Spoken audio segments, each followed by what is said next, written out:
Hi, it's Demi from Reading with Demi and welcome back to another video. I realise it's really late to be posting this video. I never got around to filming it when I should have, but here we are, better late than never. I am going to do the mid-year freakout tag. I'll list all the questions that I answered down below, so if any of you want to take part you can. But let's get right on into it. So the first question is the best book that I've read so far in 2023. I've split this into two categories. So the book that I've rated the highest, I sometimes use core pile rating, I sometimes just use stars, but this book basically got 10s across the board for core pile, and that book is Down Among the Sticks and Bones by Shauna Maguire. I actually listened to this on audio and I just fell in love with it. It was gorgeous. The way it's written is just, yeah, I can't talk about it, I like it so much. So Down Among the Sticks and Bones is the second book in the Wayward Children series. This book follows twins Jack and Jill as they find their magical door, enter it and become engrossed in this fantasy world of vampires and scientists, and it was just so gorgeously written. I mean, I listened to it on audiobook, so the audiobook is amazing, would 100% recommend. I will be buying a physical copy of this book as soon as I can because I loved it so much. It's my favourite one of that series, hands down. The second way I'm choosing my best book of 2023 was the book or books I enjoyed the most. If you've been following me recently, then this is probably no surprise to you,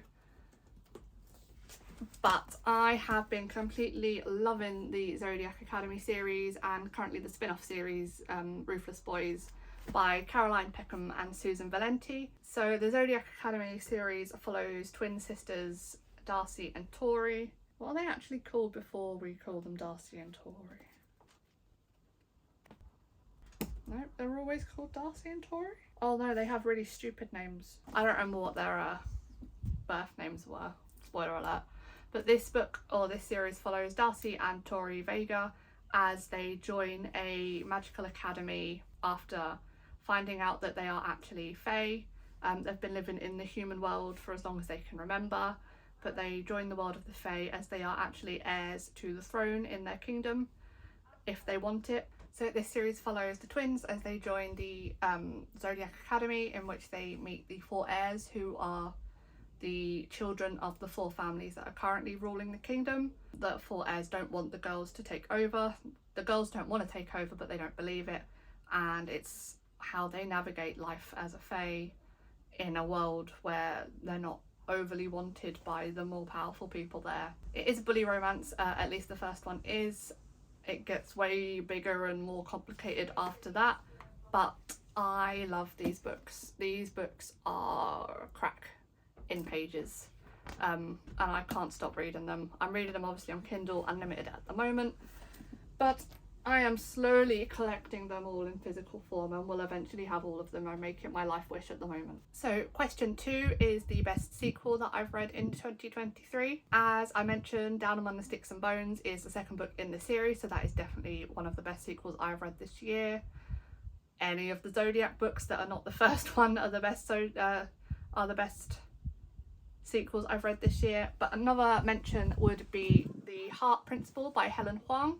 This is a contemporary romance following Anna Sun and Quan Deep as they meet, I guess. I know I only read it like the beginning of this year, but I feel like I need to reread it because I've forgotten what happens, other than the fact I gave it 5 stars because, as with the other 2 books in this series, I really like the neurodivergence autism rep that is in these books. Being, you know, neurospicy on the spectrum myself, it's nice to read about people that are a bit like you, so I love this series and don't plan on getting rid of it anytime soon. Question number 3 is a new release that you haven't read yet but you want to.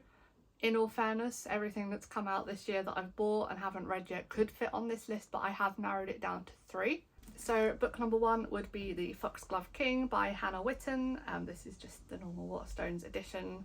I pre-ordered this before I realised that they did special editions, so I'm much cleverer now. I don't actually know much about this book other than the cover is gorgeous and everyone that I know that has read it has loved it. Book number 2 is actually quite a recent release, and that is Immortal Longings by Chloe Gong.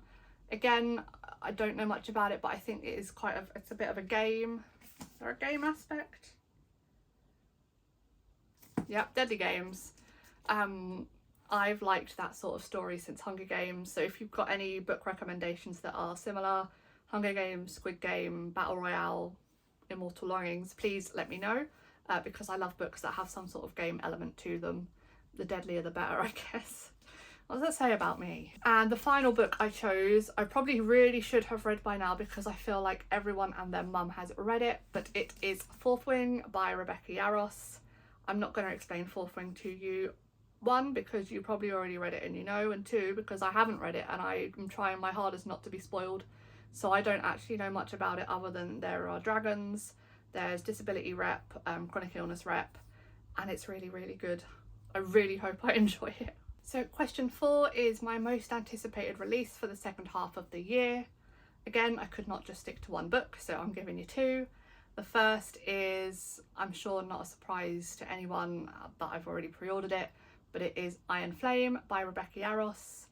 Hopefully I've read the first one before it comes out. Maybe I'll time it so that I can read them back to back. Maybe that's a good idea. I'll do a vlog.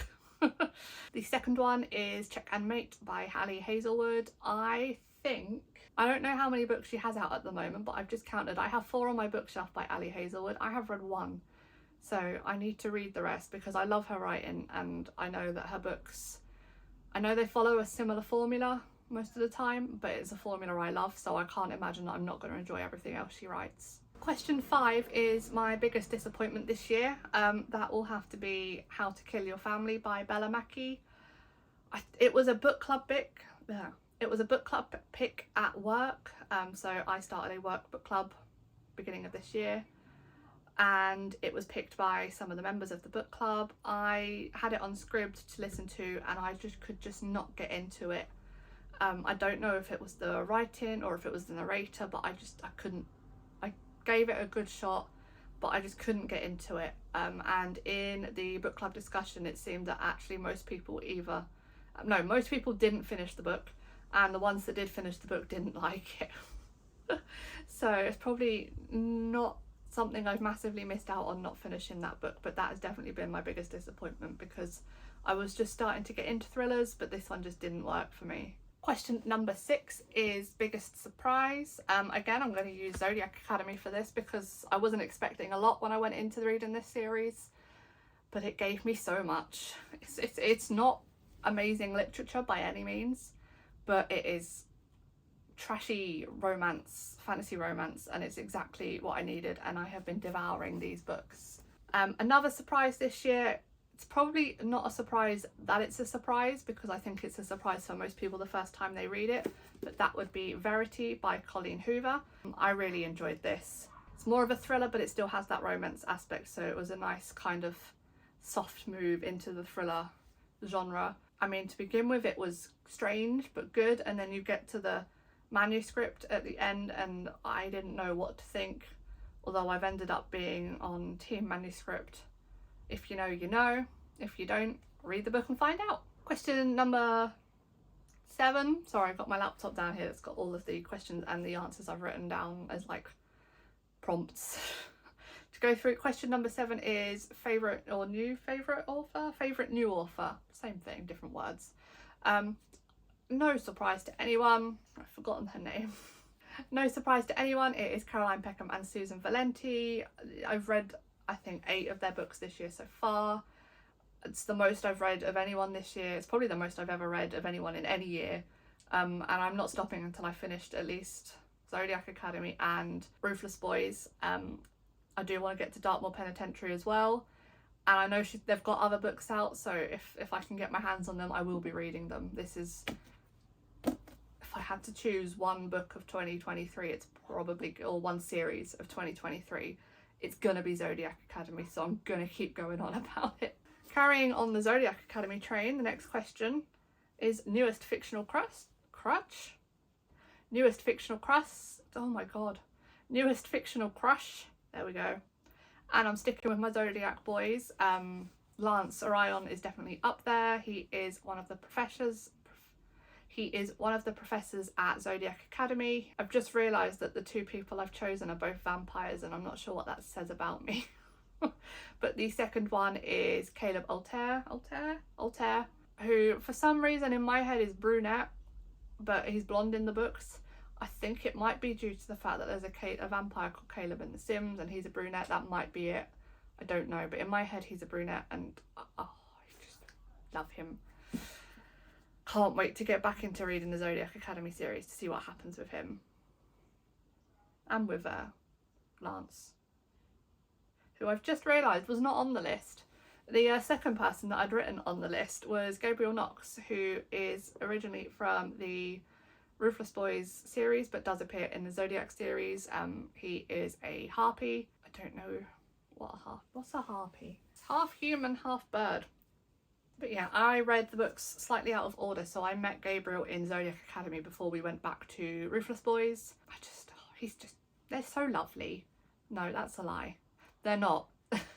They're both really, like, obviously Caleb's a bully in the first book, although he's the least bullies.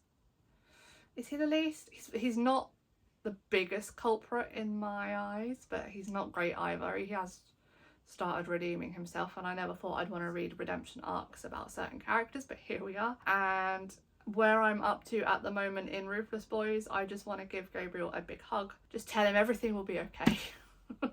Question number 9 is newest favourite character, and honestly it could be any of the characters in Caroline Peckham and Susan Valenti's books. I've picked the Vega twins just because I love the dynamic that the two of them have, and that I know if I had been in their situation I would have left that academy probably about 5 pages into arriving, but you know, I'm on book 5 of that series and they're still there, so they're tougher than I am. Reading about their stories, the journeys that they go on, the trials they have to face, it's getting really good, and I really need to jump back into Zodiac Academy, but I am telling myself I'm going to finish Ruthless Boys first and then go back. I'm on the 4th Ruthless Boys book, so there's only one left after this and then I can go back to Zodiac Academy. Question 10, I don't have an answer for, but it's a book that made you cry. The closest I can really get to is Shadow Princess, which is the 4th book in the Zodiac Academy series. I don't own that one, unfortunately, unless otherwise I would be holding it up. But the ending is not nice. That's all I'm going to say. And I think if I had been in more of an emotional mood, I probably could have cried at it. Thankfully, I just started reading book 5 straight away to find out what happened next. A book that made you happy is question number 11. This is getting really repetitive, isn't it? But these books give me so much joy. I love reading them, like I devour them. I'm gonna reread them. They're just, I didn't know I needed this series in my life until I started reading it, and I'm so grateful that I did because I am in love or addicted. Question number 12 is the most beautiful book that you've bought this year, and I'm going to surprise you all and not pick a Zodiac Academy book. I have chosen Girl, Goddess, Queen by B. Fitzgerald. This is a Hades and Persephone retelling, but like, look at that cover, and it has sprayed edges, and it's just, it's gorgeous. I almost don't want to open it because I don't want to break it. It just needs to stay perfect. And the final question is, what books do you need to read by the end of the year? I mean, technically all the books that I own that I haven't read yet, but I do have a list that I made at the end of last year, beginning of this year. That's 23 in 2023. I will show up my bullet journal now so you can see it, hopefully. But I have read, and then let's get the other page out as well so you can see all of them. I have read 1, 2, 3. I've read 3, so I still have 20 off of this list to go, which are, let's have a show and tell.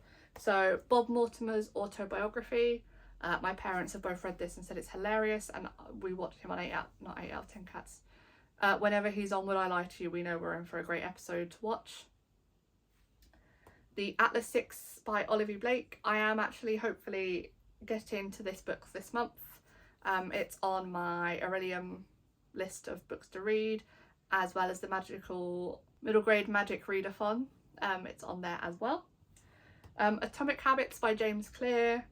I have owned this book for probably over a year now, and I still haven't read it, but I know I need to. I feel like it's going to change my life when I finally get to reading it.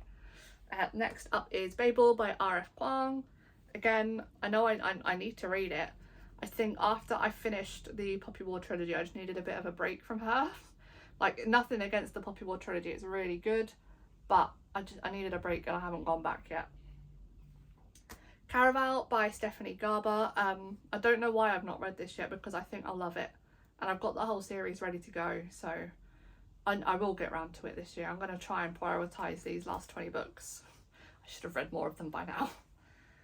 Carrie Soto is Back by Taylor Jenkins Reid. I was meant to read this for Barb's Wimbledon readathon, but I did not get around to it, so sorry, Barb. I will get to it at some point. It was a birthday present last year. The year it came out, I got it as a birthday present. Next up is Daughter of the Moon Goddess by Sulintan. I was right, Sulintan. This was recommended to me by one of my friends, so I got a copy of it and have not read it yet. Did I mention that I've read that one? Yeah, damn it. So the next one up was Dragon Republic, which I have read and gave 4.5 stars to. Next up we have Flock by Kate Stewart. All I really know about this is that it's a romance. I don't know what the tropes are, but I own it. Next up is From Lukov with Love by Mariana Zapata. I've read a couple books by her before and I've loved them. She is the queen of slow burn romances, so I need to pick this one up and give it a read. Next up is A Good Girl's Guide to Murder by Holly Jackson. I actually had a copy of 5 Survive on audio, and I listened to that back in March and I really enjoyed that, so I think I'm going to enjoy this as well. The next one is also a friend recommendation, and that is The Grace Year by Kim Liggett. I was right again. Oh, I'm just so good. Again, I don't know what it's about, but I own it and I'm ready to read it. Next we have Hail Mary by Andy Weir. I read The Martian a few years ago and loved that, loved the film, so I can imagine I'm going to really enjoy this book as well. Next up is The Inheritance Games by Jennifer Lynn Barnes. I own the first 3 from the Fairy Loot edition. Again, there's something I'm always scared to open because they're so pretty, but I am looking forward to getting around to reading those. Next up, I don't know much about this. This was recommended by a friend at work. It's called Jam by Yahtzee Croshaw. I believe it is Jam becomes sentient and tries to take over the world. Make of that what you will. I mean, I might be wrong, but I'm pretty sure that's the premise of this book. Next up is Kingdom of the Wicked by Kerry Maniscalco. I just need to read some more fantasy romance books, really. I'm loving fantasy romance, so I'm glad that there are a few on this list that are fantasy romance books. Next we have The Paris Apartment by Lucy Foley. I think it was definitely recommended to me, but I can't remember who by. I know it's a thriller, and I know Lucy Foley normally writes good thrillers, so I'm looking forward to getting to it and trying thrillers again. The Soulmate Equation by Christina Lauren. I have a plan for this one, I just have not got around to it yet, but hopefully I will very soon. Throttled I've read. Next up is Twisted Love by Anna Huang. Yes. I know this series is well loved on BookTok, BookTube, Bookstagram. I own the first 2. So I need to read them. Next up we have Violet Made of Thorns, which is the first book subscription box I ever received, and I haven't read it yet, so that's why that one is on this list. And finally, this one is a recommendation from my mum. It's Where the Crawdads Sing by Delia Owens. She read this, I think she read it last year and really loved it, so she told me to read it as well. So they are all 13 questions answered. If you want to do this tag yourself, please do. I'm not going to tag anyone in particular. If you feel like you want to do it, just do it. Let me know you've done it. I'd love to watch your tags. If you liked this video, please leave a like and a comment down below letting me know maybe if you've read any of the books that are still on my 23 to read, or if you've read any of the books that I've mentioned in this video. I'd love to hear from you. If you haven't already, if you please subscribe, that would mean the world. Thank you so much for watching my video, and I'll see you in the next one. Bye!